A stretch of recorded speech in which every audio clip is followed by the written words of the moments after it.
So here's the BSA Rocket 3.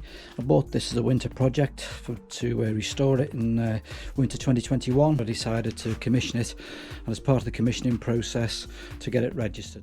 So a quick bit of history on the bike. Bike was an import sold by an auction house in the UK in 1991, bought by a guy who intended to restore it. The guy never got round to restoring it. Sadly he died a few years later. His wife decided to sell the bike, and I picked the bike up about 6 months ago. So this bike's been standing for at least 32 years. So first things to do, of course, is a full oil change on it. This oil tank had to come out on this one, mainly because the oil had turned to sit up in the bottom of the tank, so it needs to come out, and while it was out I also got it powder coated the tank itself. Had to change the oil filter, as you can see, oil filter under here. And also you need to take off this sun plate as well, clean all the crud out of it, all the congealed oil.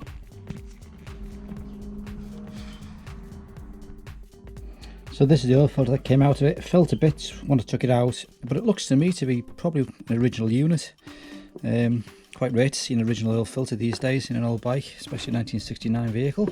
But hey, there you go. As you can see, completely clogged up, desperate need of a new filter. I also took the opportunity to remove the oil cooler and give that a clean out as well, to get rid of any of the old oil that was left in it. This also needed a new battery, which has now been done, and replaced all three. I might be able to see them down there. All three of the HT leads and new suppressor caps. And noted also had the wrong spark plugs in it, so it's got 3 new plugs in it as well.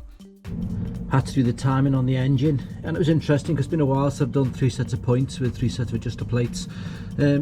That cover is what is over the rotor, and the bottom screw is elongated to act as the pointer for the rotor when you do the actual strobe timing on it, because that's the only way you can get these accurate really, is to strobe time them. The switch gear needed cleaning, horn wasn't working, it does work now. And then of course there's all the usual bits and bobs you have to do, greasing cables, making sure all the linkages are working okay and everything's right. And as soon as the oil filter comes and that's fitted, I'll fill it with oil, and then we'll see if we can start it. This is actually a 1969 bike, so I mean, over its life, even when it was a new bike, it would have been through a lot of different people, from some good mechanics to some sort of butchers, but at the moment it all looks okay. A few things still need to be fixed, like pipes hanging off need to be fastened back up again, and a few issues with the electrics which need to be resolved. Being wired wrong on one of the switches, I've corrected that now. So before I could fully recommission the bike, I had to rebuild all the carburetors. They were completely choked and blocked, so all that. And there's another video on YouTube with me actually rebuilding the carburetors. I also had to replace swinging arm bushers on it, and the headstock needed doing because it was all seized up. The idea is, once it's commissioned, to get it MOT'd, because that will act as proof of approval for use on UK roads, which is one of the required documents before you can register a vehicle that's been imported. So I finished recommissioning the bike yesterday, took it down, and it passed the MOT. So that's stage 1 in terms of getting this vehicle registered. I'll now take you through the paperwork that we need to do so we can get the registration process started. To start the registration process for an imported vehicle, the first thing you do is need to go on to the gov.uk website for importing vehicles into the United Kingdom, and that details all the things that you need to have in terms of documentation and the process to be followed. First thing is to ensure that you've got a NOVA form, which is the notification that you've paid VAT, and that's from HMRC. If you haven't got one, you need to get that organised and make sure all duties are paid. Secondly, you need to make sure the vehicle has approval to be used in the UK. I need to get proof of vehicle approval, and for this bike that's why I've taken it for the MOT, because that proves that it's fit for use on British roads. The next thing you need to do is follow the how to register section, and this details the process to be followed. Now obviously this is a 1969 bike, it's 50 years old. First of all, proof of vehicle approval, we've got the MOT. We don't need form V267 because that's for new vehicles. We need evidence that the vehicle was collected from the supplier, and I've got the original invoice to show it was purchased in 1991. And the original foreign registration certificate, I've got that, which shows the vehicle was owned by a guy in the USA from Illinois.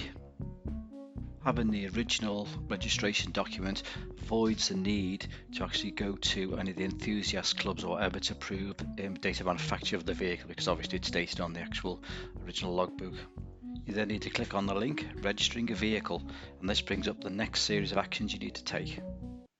Okay, the link takes you to making the application page. I need to fill in form V55/5 if you're registering a used vehicle. Obviously this is a used vehicle, and it details on the form about 40 or 50 questions that need to be answered. You won't have answers to all the questions, you just fill in the ones that you know regarding the vehicle, so year, manufacture, details like that, you just fill them all in. I found that it was easier to download a specification information about the BSA Rocket 3 from an internet site, and I use a lot of the information there for dry weight, etc., to actually populate the form. Then once the form's complete, you need to take a photocopy of your driving license, and that gives them proof that you are who you say you are and your address is correct for the new logbook that will be issued with the registration of the vehicle. You then move down the page under the supporting documents needed for all vehicles. Because this vehicle is being registered as an historic vehicle, it doesn't require any road tax, but you do have to pay the registration fee of £55. None of the other documents are required for historic vehicles, although I have provided an MOT. As I said earlier, the purpose of that is to prove the vehicle's approval for use on British roads. So to recap, you have your form, you have a copy of any receipts you've got for the vehicle, any original logbooks you got for the vehicle, your NOVA form for your tax purposes, proof to say who you are, and your £55 remittance. You put it all together in a big envelope and you send it off to DVLA, and then you wait for them to come back to you. It normally takes 3 to 4 weeks. If there are any queries, they'll send everything back to you detailing what's actually missing from the pack of information or what additional information they need to register the vehicle.